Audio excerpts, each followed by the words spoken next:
If only Amina would get mad at him, even for a few weeks.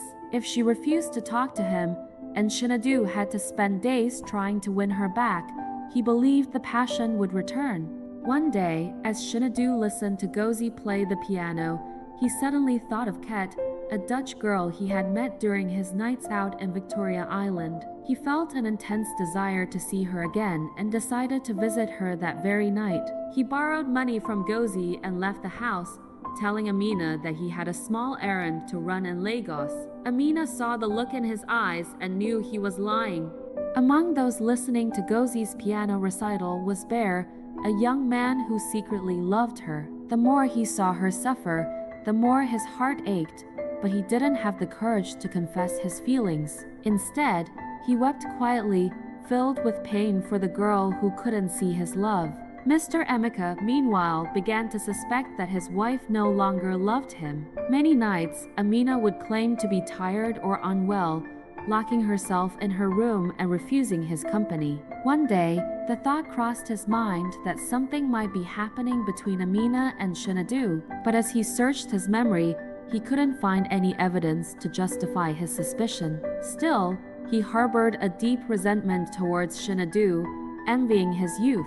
Kioma, who had always been perceptive, sensed the illicit relationship between Amina and Chinedu. Understanding the danger, Amina approached Kioma to discuss the matter. She suggested that since Gozi was now a young lady, she no longer needed a governess. Feeling that she was being subtly dismissed, Kioma decided to leave with her dignity intact and asked Mr. Emeka for permission to return to her hometown, citing homesickness. 3 days later, Chinedu returned home after spending 3 nights with Ket. He was already tired of her and had run back to Amina. Upon entering his room, he saw a damp handkerchief near the window and a few tears on the floor. Amina had been waiting for him, crying in despair. As he picked up the handkerchief, Gozi, who had entered the room, noticed it was Amina's. Mrs. Fatima, now occupying Kioma's old room, soon began to suspect that something was going on between Amina and Chinedu. True to form, she schemed to disrupt her daughter's happiness, pushing Chinedu towards Gozi instead. She constantly pressured Chinedu, saying that someone as young and beautiful as Gozi should not be overlooked. Bear, overhearing these conversations, was heartbroken. Amina, hurt by Chinedu's betrayal, refused to speak to him for several days. Chinedu didn't want to end the relationship completely, so they resumed their secret meetings, though the excitement was gone. Whenever they were together, Chinedu felt an emptiness that he couldn't shake, and he frequently sought the company of other women. The growing rumors around Chinedu and Gozi's supposed match caused Amina deep pain. Chinedu, who had always treated Gozi like a younger sister, now found himself drawn to her. Gozi, at 15, had blossomed into a beautiful young woman, and Chinedu began to feel something more than brotherly affection for her. He told Gozi that he loved her and wanted to marry her. Amina overheard their conversation and furiously told Chinedu she would never allow the marriage to happen, threatening to expose their affair to Gozi. Amina, who had once believed in the purity of her love for Chinedu and had dreamed of running away with him, now realized how deeply she had been deceived. Chinedu, who once promised her the world, now treated her like a discarded toy, and Amina's hatred for him grew stronger every day.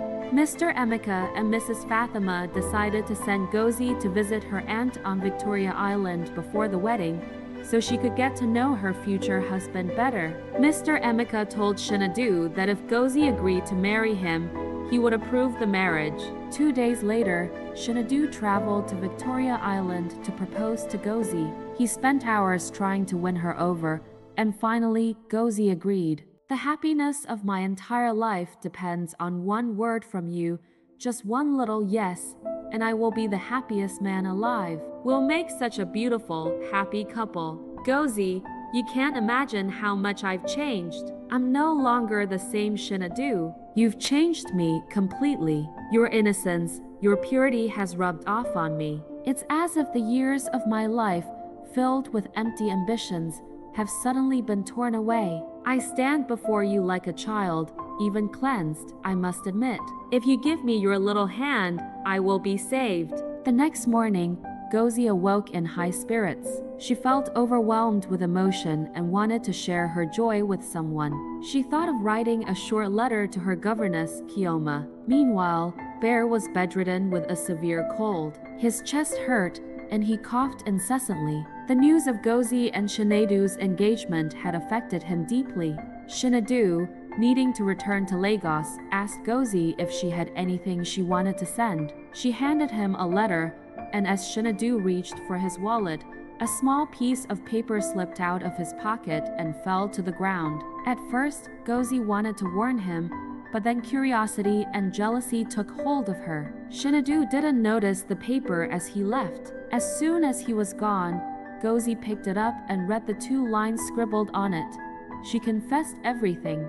"Your plan is no longer possible. You must be here tonight." At first, Gozi didn't understand the note, but upon closer inspection, she recognized her mother's handwriting. Suddenly, she thought of Amina. She suspected that Amina was the one who had confessed. Gozi immediately returned to the mansion, determined to uncover the truth. Meanwhile, Amina, having waited for Gozi to leave for Victoria Island, had decided to confess everything to her mother and ask for her help in stopping the marriage. She was filled with a burning desire for revenge against the man who had used her and then discarded her like a piece of trash. Amina and her mother argued, and in a fit of anger, Amina threatened to expose her year-long affair with Chinedu to Mr. Emeka. She shouted at her mother, tears streaming down her face, "Can't you see? I'm dying. Watching them together while I suffer is killing me."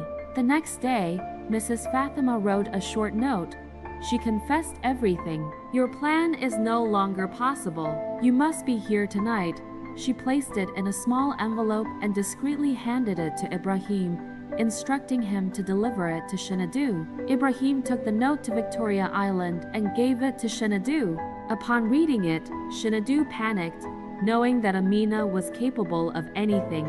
He quickly told Gozi that he had to return to Lagos and left Victoria Island in a hurry.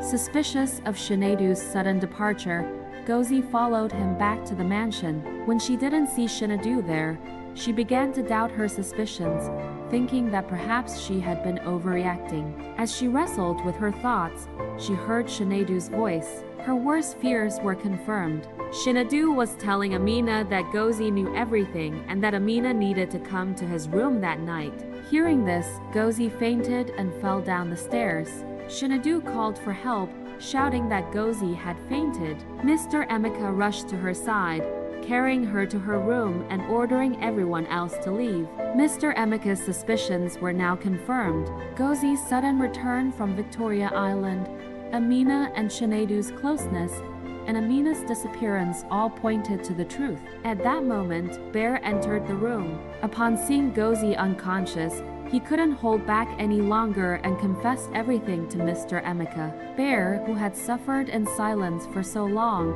had endured freezing nights watching Amina and Chinedu meet in secret, and it was during these nights that he had caught the cold that now plagued him. Bear had known about the affair from the beginning, but had been too afraid to speak up.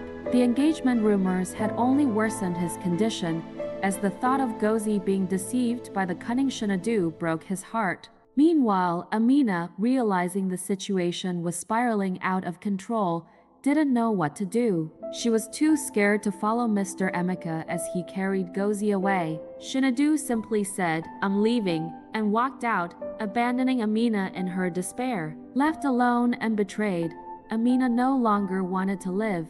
She couldn't bear Chinedu's two-faced behavior any longer. She went to her husband's room, opened the drawer by the bed, and took out his pistol. She returned to her own room, locked the door, and pressed the gun to her heart, the place that ached with the pain of unfulfilled love, and pulled the trigger. 3 months had passed since Amina's suicide. After the incident, Gozi had stayed in her room for 3 days, but even after 3 months, she had not fully recovered. Following the doctor's advice, Mr. Emeka took his daughter for walks under the shade of the trees, trying to help her forget the tragic events. The two of them supported each other, never mentioning Amina or Chinedu. They wrote to Kioma, inviting her to return to the mansion. Their old servants, Sakire and her husband Suleiman, also returned to the mansion after marrying off their daughter, Semele, planning to spend the rest of their days there. Ibrahim no longer stayed at school overnight. He returned home every evening. Life in the mansion slowly returned to the way it had been before. We have come to the end of our story. Don't forget to like our video and subscribe to our channel. See you in other stories.